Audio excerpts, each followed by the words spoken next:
Mass News.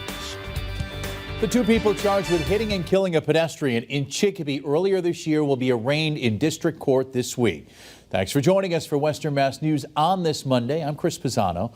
Western Mass News reporter Addie Patterson joins us in studio with what we know about the case. Addie? Chris, 29-year-old Levanta Williams Jr. of Chicopee and 23-year-old Hermaldo Lopez of South Hadley are each being charged with one count of leaving the scene of personal injury and death, with Lopez also being charged with one count of negligent operation of a motor vehicle.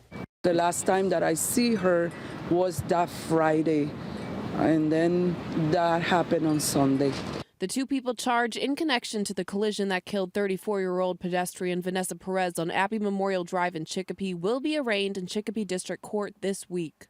On February 9th, Chicopee police responded to the area after receiving reports that a car had struck a pedestrian. According to court paperwork, Perez was walking along Abbey Memorial Drive when she was struck by a Ford F-550 plow truck, followed by a second vehicle, a 2015 gray Acura sedan. Perez died on her way to the hospital. We always gonna remember her. The driver of the truck was 23-year-old Hermaldo Lopez of South Hadley. Authorities say Lopez denied any wrongdoing to police. During a search of the vehicle, investigators found blood under the left side of the plow's blade. Officers were later advised about the location of the 2015 Acura belonging to 29-year-old Levanta Williams of Chicopee. According to a witness at the scene, he saw a driver matching Williams' description in that same car near the parking lot to Zot Park. When police searched Williams' car, they found blood all over the skid plate.